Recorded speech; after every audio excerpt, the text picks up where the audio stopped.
Isn't it kind of weird how it's always nice before a storm? I mean, not like today's nice, but yesterday you got the sun. We're in the 60s. Today we don't have the sun. I will tell you right now, we pretty much have the clouds, just a lot of clouds. They're pretty thick over the Metroplex, which will hold temperatures down. Areas west of Fort Worth get a little sun. All right, fast forward. Rain Friday, and Friday night is pretty much just wet. Maybe it starts to drop a little bit, but again, critical temperatures where we typically see icy roads, you're 28, 29. I don't see us reaching that, at least here in the Dallas-Fort Worth area, before the early hours of Saturday morning. So you're okay. It's just not lovely. Sleet and icy rain on Saturday. It's not all day. It's going to be on and off. When it comes down heavy, it's sleet. When it lets up, it's probably a little icy rain or drizzle, and it keeps going as temperatures are in the 20s. And then we get sleet and snow. It's going to be overnight Saturday. I think it just ends in the first couple of hours of Sunday morning, and then just bitter cold, and whatever falls on the road sticks. All right, here is the issue. I've kind of fast forwarded past Friday and Friday evening because it's not so critical. Saturday night and early Sunday is the critical time. And up north here, it's going to be icy rain and sleet. That's a mess. And it's going to end as at least some accumulating snow, a couple inches on top of this once you get north of Denton and probably Decatur and Bridgeport and Mineral Wells. Here in the Metroplex, Saturday is predominantly some icy rain and sleet. I threw in the caveat, it may end as snow. Maybe the last couple of hours have some snow, and if you're lucky, we get an inch on top of it. This is not really a snow event for us. This is really an ice storm. And then southern counties are going to be rain and then turning to some freezing rain and sleet. You'll fare a little bit better, but either way, once you put ice on top of roads, it's not going to be great. Our forecast starts today with a lot of clouds. There's still some fog around Cedar Creek Reservoir. Never really left this morning. 48 Richardson, 50. There's not a lot of wind out there. Ray Roberts has some filtered sun, and you notice the temperatures are a little warmer to the west. Visible satellite picture shows this area of low clouds. These are lower clouds all the way pretty much from around Collin County up to the Red River and then through about DFW. Once you get west of Fort Worth, you see the difference in temperatures. You got 48s, 49s here and 50s to the west. Either way, moisture is increasing. I put up what we call the dew points, basically showing the moisture in the air. They're going up. Notice our dew point has gone up, but it's very dry. I mean, we started yesterday, finished beautiful. The morning started chilly and dry, and now moisture is starting to increase over this old front that we had.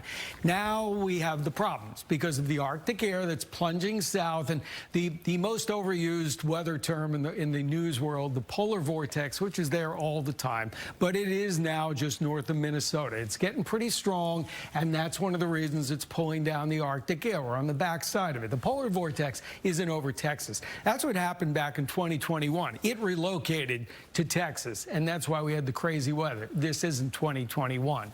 But the Arctic air is coming in. A storm off the Pacific coast is going to slowly move through Baja California and then kind of open up and break free. That's the moisture that we're going to see bring the storm.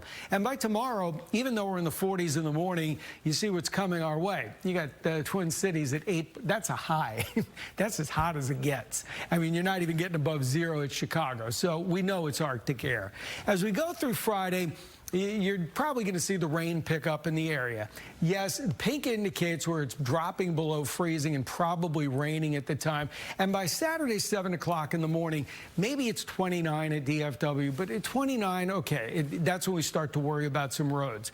Saturday is when, obviously, things get a little bit colder. I had to switch models because models do change from short term to longer term. But I do see Saturday night as some freezing rain before briefly ending as a little bit of snow. More snow up to the north, but that's probably about it. A little closer to home, I just want to take you through the next 24 hours or so. We're in the 50s today. It's dry. Get everything you need done. If you got to wait till Friday to get it done, you'll be fine as well. Temperatures will be in the 40s, slowly falling during the day, but we're not getting below. I mean, even when school's let out or rush hour, there's no problems. It's Saturday morning when we start dropping into the upper 20s. So, I mean, realistically, if you live south of Dallas, you may start Saturday morning just wet. So we've kind of pushed temperatures up a little bit. It's not that the storm is weaker or you have to say, oh, it's overblown. No, it's blown about perfectly here. 56 degrees today, 47 tomorrow with falling temperatures. Most of the icy rain and sleet is Saturday night. May end as a little snow Sunday morning, and then it's just the bitter cold. Only in the 20s Sunday with gusty winds, wind chills, single digits near zero.